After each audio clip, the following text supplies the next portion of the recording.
digunakan ya tetap harus dimakmurkan. Siapa lagi yang mau memakmurkan kecuali kita, dengan segala kondisi kekurangan masing-masing dan juga masing kita nggak apa-apa memaklumi masjid. Mudah-mudahan ini masjid tambah berkah, tambah jadi pembangunannya Ramadan Bapak juga mendapatkan berkah dari Allah Subhanahu.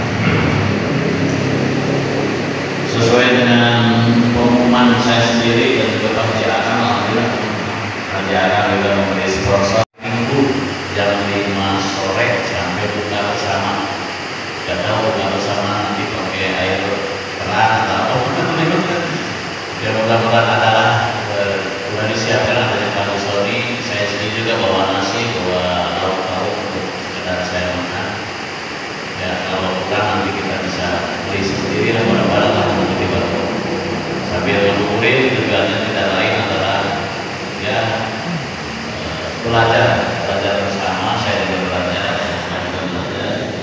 tentang bagaimana mengisi bulan suci Ramadan ini dengan kegiatan yang baik. Jadi ada 2 pahala, bahkan lebih 3 pahala. 1 pahala mengambil ilmu, yang kedua pahala mengumpulkan masjid, siaran agama, yang ketiga ya pahala kita berjamaah sholat. Nanti syukur-syukur nanti sholat bisa tarawih kita mulai ke Bapak. Daripada hujan pulangnya, namanya mana dibimbing. Alhamdulillah mulai saja, nggak apa-apa sih. Sesuai dengan di pengumuman kajian Ramadan. Jadi kalau kajian Ramadan tidak lain dan tidak bukan ya membahas tentang Ramadan. Sebelumnya saya kenalkan juga buat teman ini dari Cipatik jauh-jauh ini. Yang satu lagi mana kamu Yusuf? Di mana?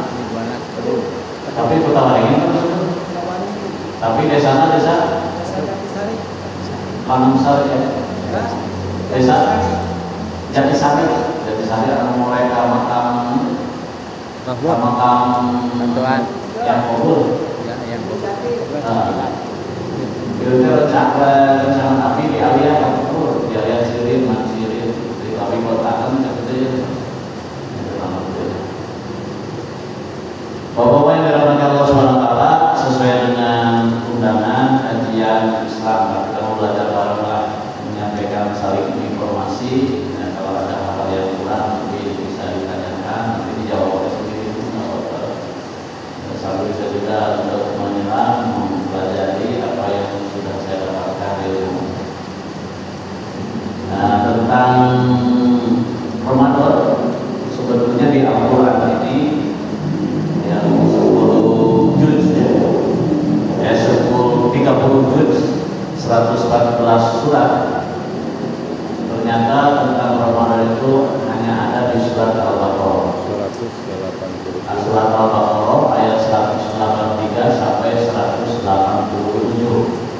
Jadi, tapi ada juga pendapat 183, 184, 185, 187. 186-nya bukan tentang Ramadan.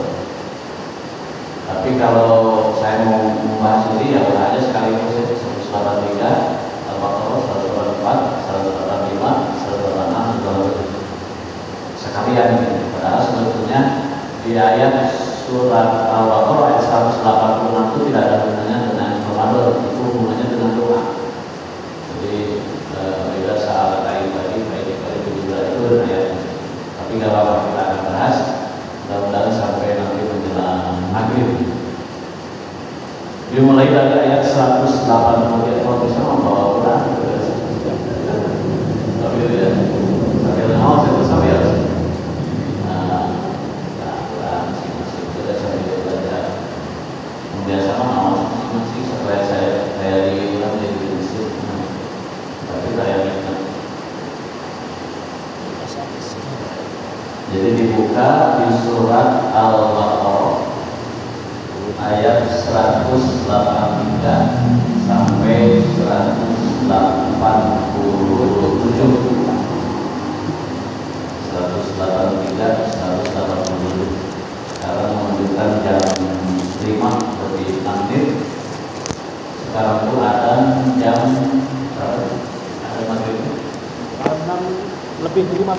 Jam 6 lebih 15 menit. Jadi masih ada 1 jam lah, cukup. Nanti kalau ada misalnya jawab atau apa, cukup waktunya dan lumayan harus sabar. Dibuka surat Al-Baqarah ayat 183 sampai 187. Oh, ambil yuk, mana buka? Ini mantap, saya buka. Jangan takut, kamu santai.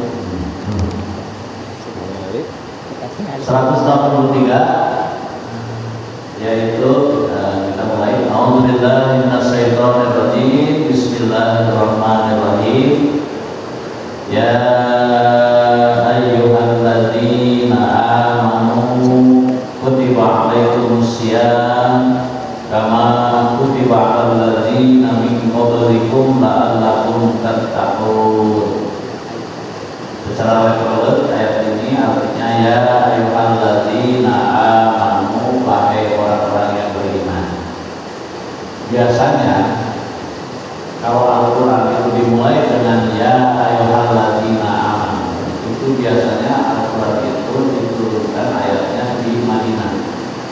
Karena periode Madinah, artinya bahwa Rasulullah menerima wahyu itu ketika Rasulullah di Madinah.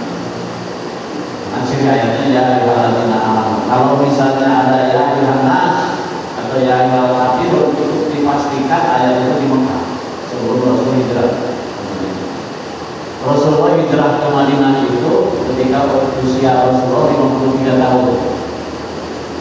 Rasulullah yang seperti kita ketahui dalam sejarah, Rasulullah itu diangkat menjadi Rasul usia 40 tahun.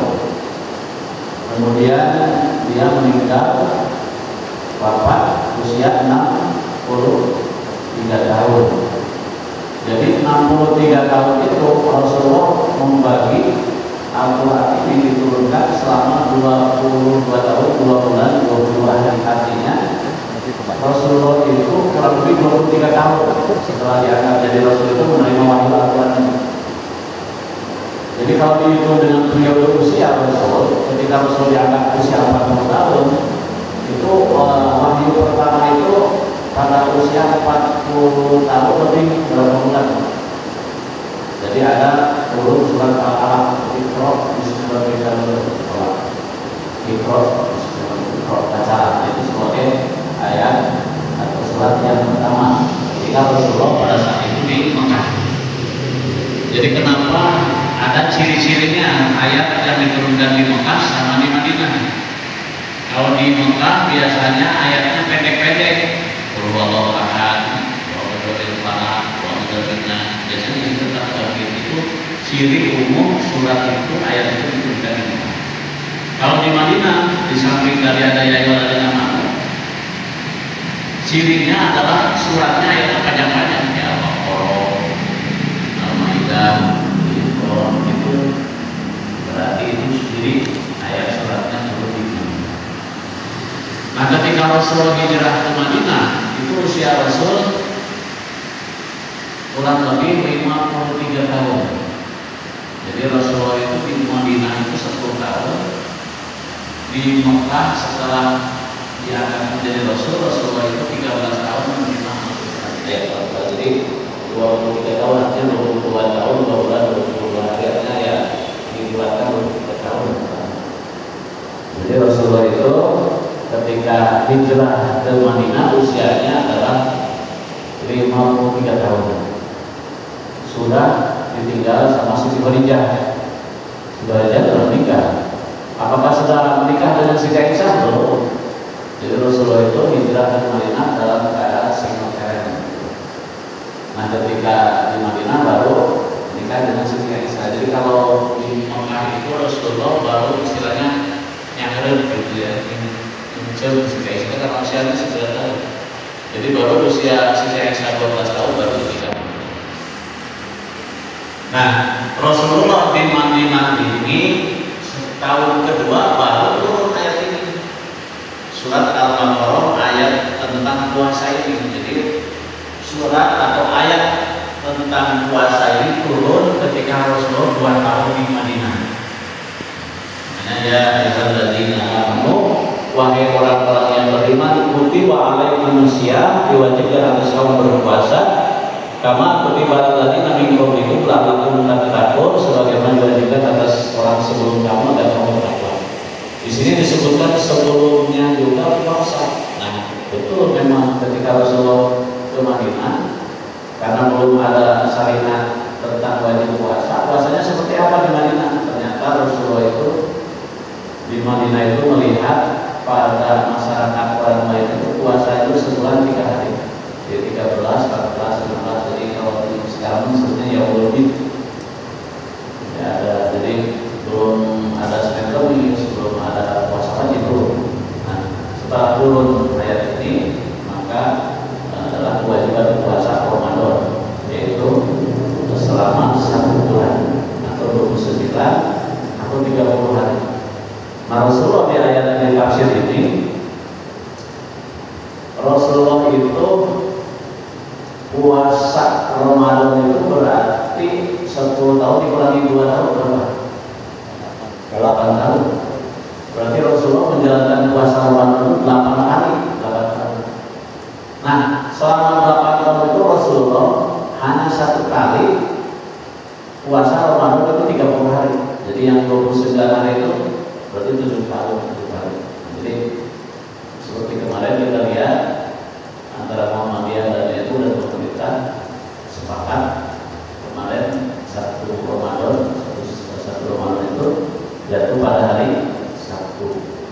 Nah, karena apa? Melihat bulan. Nah, kalau misalnya tidak melihat bulan, Rasulullah itu digenapkan puasanya 30 hari. Jadi mudah-mudahan aja lebarannya sama dengan Muhammadiyah itu terus.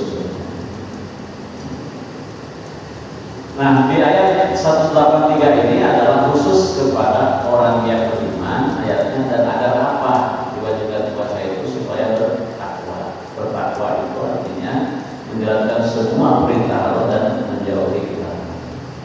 Jadi perintah berpuasa diturunkan pada bulan Sya'ban tahun kedua Hijriah, artinya tahun kedua Hijriah itu berarti kan dimulai tahun Hijriah itu setelah Rasulullah hijrah ke Madinah. Berarti mulai kalender Hijriah. Jadi tahun kedua ketika di Madinah maka turunlah ayat ini, yaitu pada bulan Sya'ban tahun kedua Hijriah ketika Nabi mulai membangun pemerintahan yang berubah dan mengatur masyarakat baru di Madinah. Kemudian di ayat 184 ayyam ma'dudat, yaitu beberapa hari tertentu. Faman kana minkum maridun aw ala safarin fa iddatun min ayyamin ukhra, maka barang siapa yang di antara kamu sakit atau dalam perjalanan lalu tidak berpuasa, fa iddatun min ayyamin ukhra, maka wajib mengganti sebanyak hari yang dia tidak berpuasa itu pada hari yang lain. Walal ladzina yutiqunahu fidyatun ta'am miskin, dan bagi orang yang berat menjalankannya puasa wajib ini besar Ramadan, maka wajib membayar fidyah, yaitu memberi kepada makan kepada seorang miskin. Ta'am miskin. Faman tatawwa khairan fa huwa khairul lahu wa an tasumu khairul lakum in kuntum ta'lamun. Tetapi barang siapa dengan kerelaan hati mengerjakan kebajikan, maka itu lebih baik baginya, dan puasa itu lebih baik bagimu jika kamu mengetahui. Maksudnya kalau memang rasa kuat puasa, ya terus baik puasa nanti. Kalau karena alasan karena sakit, karena yang dimaksud sakit di sini kemarin juga di agama dijelaskan adalah sakit berat yang tidak bisa sembuh atau sakit menahun. Kalau misalnya hanya sakit kurang pilek atau batuk atau hanya sakit mendadak besok bisa sembuh dari mana? Terus ke puasa atau tidak alasan. Nah, ini yang dimaksud adalah puasa yang karena sakitnya yang berat. Yang kedua adalah musafir. Nah, musafir juga jangan sembarangan karena di perjalanan buka puasa, karena ayat ini menerangkan bahwa bagi orang yang musafir dalam perjalanan berarti boleh buka puasa. Tidak begitu, karena ada di tafsirnya di sini. Menurut usul fikihnya, menurut para ahli ulama, bahwa yang dimaksud perjalanan musafir itu adalah jaraknya 80 km. Berarti kalau dari Soreang ke mana 80 km sampai Cianjur, ke Cirebon. berjalan dari sini dalam keadaan puasa sampai Sumedang buka dalam ayat itu katanya musafir, nah itu berarti sama dengan dia batal puasa. Kenapa? Tidak memenuhi syarat perjalanannya adalah 80 kilo. Jadi ini pendapat ini dipelopori oleh Ibnu Sirin dan Daud. Nah, kemudian dibolehkan tidak berpuasa bagi setiap orang yang sakit benar-benar merasa kesukaran puasanya karena sakitnya keras. Jadi ukuran kesukaran itu diserahkan kepada rasa tanggung jawabnya dirinya masing-masing. Pendapat ini dipelopori oleh sebagian ulama tafsir banyak. Nah, kemudian dibolehkan tidak berpuasa bagi orang yang sakit atau musafir dengan ketentuan apabila sakit itu berat dan akan memulai keselamatan jiwa. Seperti tukang bangunan yang biasa memang bekerjanya tukang bangunan berat. Nah, kalau dia nggak makan kan haus lapar dan pasti lemas itu biasa bisa kerja. Nah, itu boleh berbuka tapi dengan syarat nanti dibawa puasa. Nah, bagi yang sakit keras kemudian tidak berpuasa atau wajib dikodok, bukan dikodok tapi fidyah namanya. Fidyah itu sekarang ditetapkan berapa? Fidyah itu oleh Basnas Kabupaten kalau untuk kemarin kalau tidak salah 45.000 per hari. Jadi kalau ada orang tua yang sakit yang tidak bisa berpuasa boleh bayar fidyah saja, boleh tidak berpuasa tapi bayar fidyah. Sehari itu 45.000 dengan dua. Jadi kalau 30 hari ya 3 kali 45.000. Tapi juga zakat zakatnya kan 37 bukan 38.000.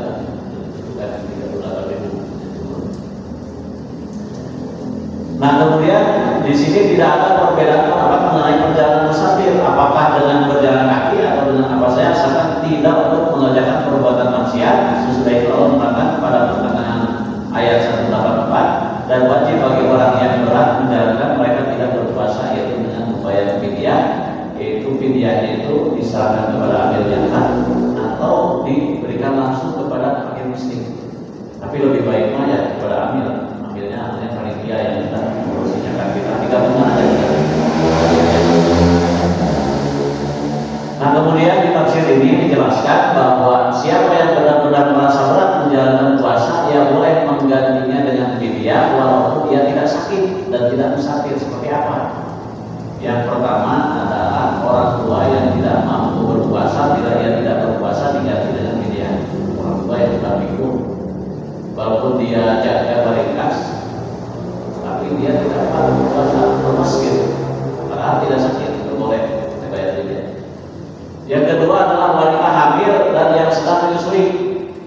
Menurut Imam Syafi'i dan Ahmad, bila wanita hamil dan wanita yang sedang menyusui khawatir akan terganggu kesehatan janin bayinya, lalu mereka tidak puasa, maka wajib atas keduanya mengkodok puasa yang ditinggalkannya dan membayar fidyah. Jadi bagi wanita yang hamil dan yang sedang menyusui khawatir akan si bayi yang disusuinya ya kurang gizi atau apa, hanya punya kewajiban dua. Si satu wajib kodok, wajib bayar fidyah. Bila mereka khawatir atas kesehatan dirinya sendiri saja, bukan si bayinya, ya. Misalnya supaya tidak terganggu, maksudnya si bayinya tidak terganggu tapi kesehatan dirinya, atau mereka khawatir atas kesehatan dirinya saja dan jadinya lalu mereka tidak puasa, maka wajib atas mereka dikodok saja. Ada ini menurut Imam Abu Hanifah, tapi mayoritas menurut Imam Syafi'i itu wajib kodok dan wajib bayar fidyah. Jadi beberapa hari dia menyusui atau menaikkan. Ya, sedangkan menurut Abu Hanifah ibu hamil dan yang sedang menyusui dan semua hal yang disebutkan tadi cukup mengkodok puasa saja. Itu menurut Abu Hanifah tidak usah fidyah, tapi kodok saja. Tapi menurut Imam Syafi'i kodok fidyah oke. Kemudian orang-orang sakit yang tidak sanggup berpuasa dan penyakitnya tidak ada harapan akan sembuh hanya diwajibkan membayar fidyah. Sudah dijelaskan. Jadi orang sakit seperti istri saya misalnya di rumah sakit sudah tidak ada harapan lagi sembuh. Saya juga sudah bilang sama istri, bayar fidyah saja, jangan puasa. Jadi berarti itu sudah dari kemarin 1 minggu minggu itu. Kemudian mengenai buruh, nah, buruh dari tukang kerja berat atau petani yang penghidupannya hanya dari hasil kerja keras. Dalam hal ini ulama fikih mengemukakan dua pendapat. Ada yang satu menurut Ibnu Hajar, sesungguhnya wajib bagi orang yang mengantar padi atau petani sebagainya dan yang serupa dengan mereka berniat puasa setiap malam Ramadan apabila pada siang harinya ia ternyata mengalami kesukaran yang berat, beritanya maka ia boleh berbuka puasa. Kalau tidak demikian ia tidak boleh berbuka. Maksudnya ia boleh berbuka puasa, kalau tidak demikian juga tidak boleh berbuka. Maksudnya ada dua pilihan, boleh berbuka juga boleh dilanjutkan. Ini ada dua pilihan. Artinya seorang petani karena itu memang bisa dikatakan berat, bisa dikatakan tidak, dan misalnya di terik panas mataharinya dan sampai di panas dan kalau dirasa memang lemah gitu boleh berbuka. Nah, yang kedua, kalau seorang yang pencariannya tergantung kepada satu pekerjaan berat, hanya itu aja pekerjaan lain misalnya, nah, maka ia boleh berbuka pada waktu itu dan nanti ia harus berbuka sejak pagi. Jadi besok kalau mau pekerjaannya memang cuma itu. Tapi kalau cuma sampingan saja tadi diniatkan tetap puasa sahur biasa, niat biasa. Nah, ketika sudah terik matahari panas ingin buka, ya buka saja kalau satu atau satu. Itu bedanya. Nah, itu akhir ayat ini menjelaskan orang yang dengan relatif mengerjakan kebajikan dengan bahagia lebih dari bulannya atau memberi makan lebih dari seorang miskin, maka boleh itu baik bagi. Jadi kalau ukuran fidyah tadi 45.000, sekarang kita bayar jadi 5 jadi 50, tidak apa-apa, boleh baik. Maksudnya ukuran seperti kita jangan fitrah juga. Ini ukurannya segini kita masuk satu, ya nggak apa-apa, itu boleh baik. Kemudian di ayat 185. Syahrul Ramadan alladzi unzila fihi al-Qur'an hudan lin-nas wa bayyinatin minal huda wal furqan faman syahida minkum syahra falyasumhu wa man kana maridan 'ala syahrin fa iddatun min ayyamin ukhra. Bulan Ramadan itu adalah bulan yang di dalamnya diturunkan Al-Qur'an sebagai petunjuk bagi manusia dan penjelasan mengenai petunjuk itu dan berbeda antara yang benar dan yang batil. Karena itu barang siapa di antara kamu ada di bulan itu maka berpuasa. Kewajiban berpuasa dan bulan Ramadan itu diturunkannya Al-Quran. Makanya Al-Quran ini harus dikaji, harus dibaca, dipahami karena merupakan bulannya Al-Quran. Nah, kemudian paman syahidan itu syahra yasum maka dalam ayat al-Asr kan sudah yuridullahu bikum yusra wa la yuridu usra wa itu bil iddatan tukabillahu ala ma hadakum wa tashkurun. Yaitu pada hari barang siapa yang sakit atau dalam perjalanan dia tidak berpuasa maka wajib menggantinya sebanyak hari yang ditinggalkan itu pada hari yang lain. Allah menghendaki kemudahan bagimu dan tidak menghendaki kesukaran bagimu, hendaklah kamu mencukupkan bilangan dan mengagungkan Allah atas petunjuknya yang diberi kepada kita tersebut. Nah, ini dalil ayat ini tentang bagaimana caranya kita mengikuti pemerintah dalam menentukan satu Ramadan atau satu Syawal. Nah, itu di ayat 185. Jadi maksudnya di ayat ini Al-Quran ini menurut para ulama menetapkan bahwa Al-Quran itu dibacakan pertama kali pada malam Qadar atau pada malam Qadar di seluruh akhir di bulan Ramadan, yaitu malam yang kemuliaan yang juga merupakan malam berkah, yaitu pada tanggal 17 Ramadan. Makanya tanggal 17 Ramadan mesti kita peringatannya peringatan Zulhijjah. Itu bertepatan dengan bertemunya pecahnya perang antara dua pasukan Islam, yaitu dengan tentara kafir Quraisy. Makanya di situ disebut perang pada saat perang Badar. Karena perang Badar itu terjadi pada tahun kedua sama dengan persis disebutkannya jadi puasa Ramadan.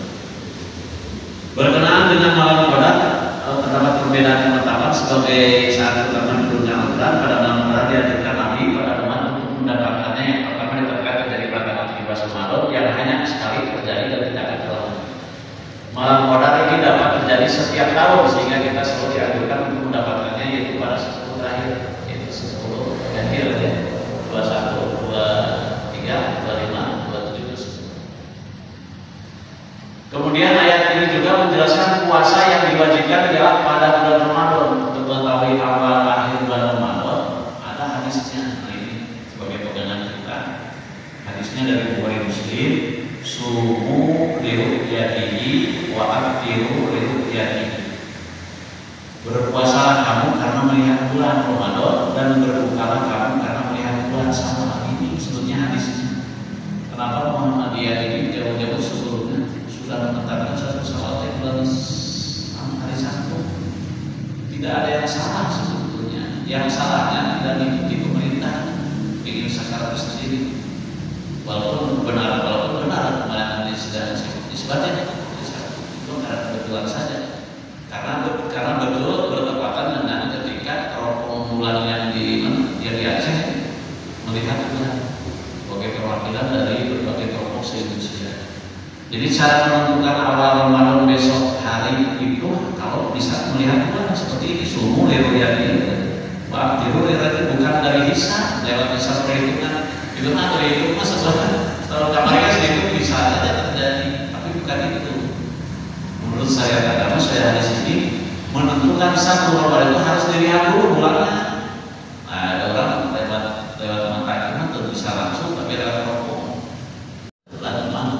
Hasil sidang isbat menentukan awal Ramadan jatuh pada hari Sabtu 1 Maret 2020, bukan berdasarkan hisab Muhammadiyah, bukan, tapi berdasarkan itu hilang. Kalau misalnya terjadi pada saat itu tidak kelihatan bulan, bukan hari Sabtu.